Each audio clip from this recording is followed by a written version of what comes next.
Hey everyone, Django Fett here, hunting down games, comics, TV shows, movies, and more, and I'm back to do another Akira Kurosawa film review. I know it's been a while, but I'm here to do two reviews this time, two film reviews, this time around for Yojimbo and Sanjuro. So, two movies in one for this review. So, Yojimbo came out in 1961, with Sanjuro coming out the year later in 1962. Interestingly, after the success of Yojimbo, Sanjuro the sequel was created, which is the first of any type of sequels created by Akira Kurosawa. Most of his films are not even related for the most part. I could be wrong, but this one was kind of the first that was a sequel in a way. Now, the subsequent sequel was not supposed to have the main Ronin character of Sanjuro into this movie.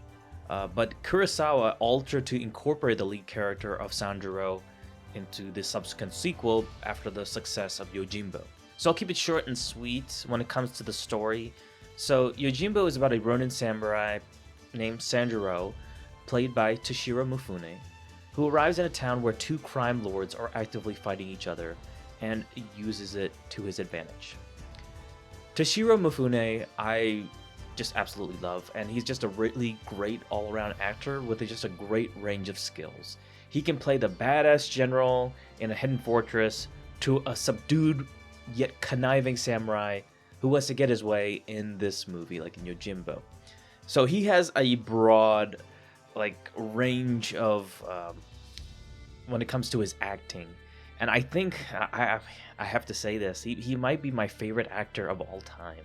He is that fucking good when it comes to his acting skills. He's just incredible, and I just love seeing the guy when I see him on screen. He captures everything when he's on screen, and you just love every moment he's on there. Now, the movie doesn't have a ton of action, but it's all about the captivating dialogue between our main character and the gang members, and even the restaurant owner and other members as well.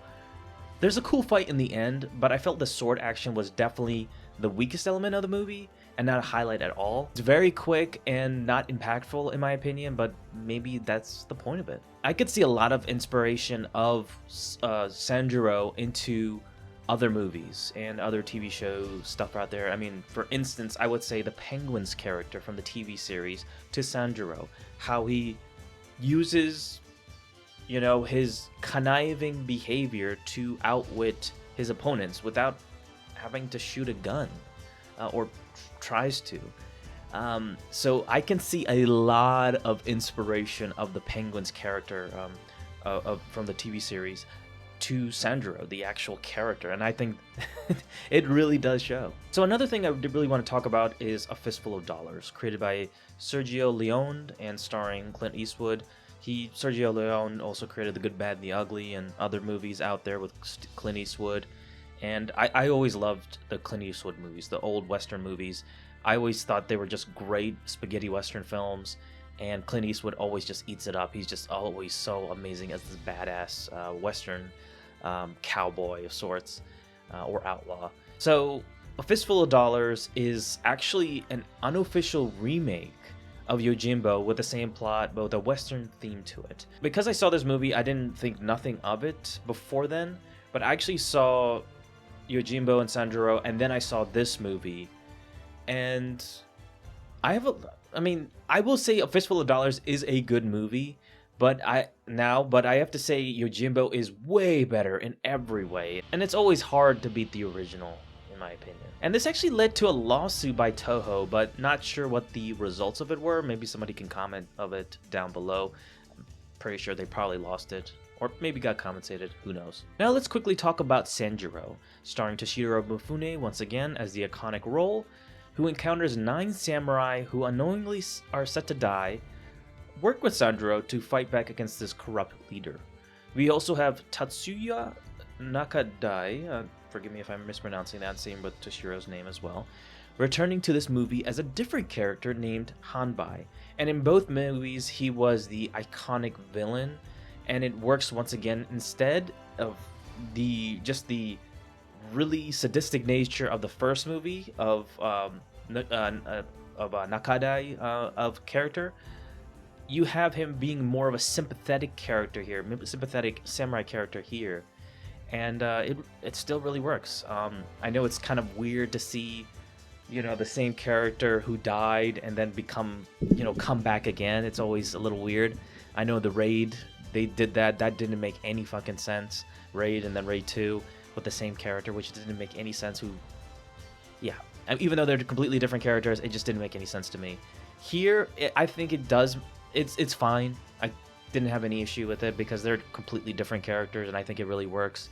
But I don't know. It really bothered me in the Raid, but here it's just like I'm fine with it. It's not a big deal. Now, I don't think Sanjuro is a better movie than Yojimbo in my opinion, but absolutely love both movies equally. They feature Sanjuro as this cunning samurai who plays the game in his favor without having to use his sword very much, as I mentioned earlier. I will say the action is better than in Sanjuro than in Yojimbo, but I did like the dialogue a lot more in Yojimbo, which helped elevate it for me. So I have to give Yojimbo and Sanjuro a...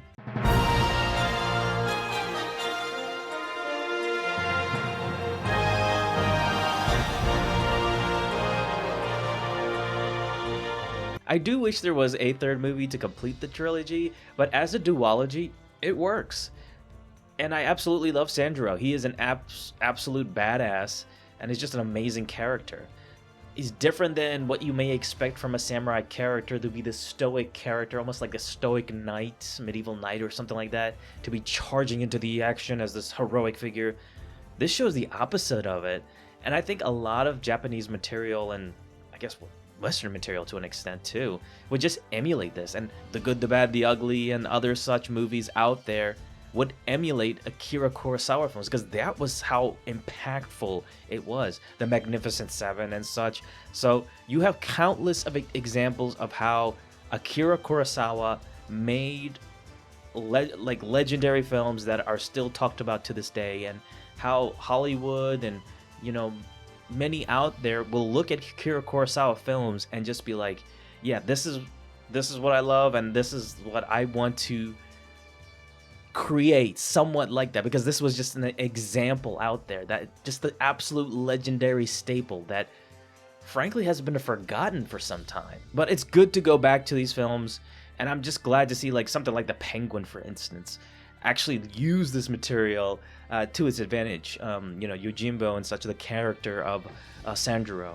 So it is good seeing that some filmmakers out there are actually, you know, looking back at the old films and looking up to the examples of Akira Kurosawa, for example. I do have to get back into Akira Kurosawa films for sure, and next I have to attempt is a big one, and that is Seven Samurai.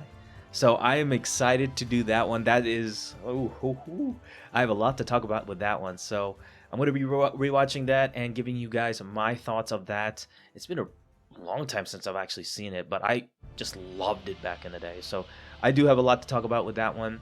And so let me know what you think of Yojimbo and Sanjuro in the comment section below. Did you love it? Did you hate it? Let me know in the comment section. And don't forget to please like this video, comment down below, and subscribe to my channel, Django Fett, if you haven't already. And I'll see you, my fellow Mandoer, and brothers and sisters, next time. Oh, yeah.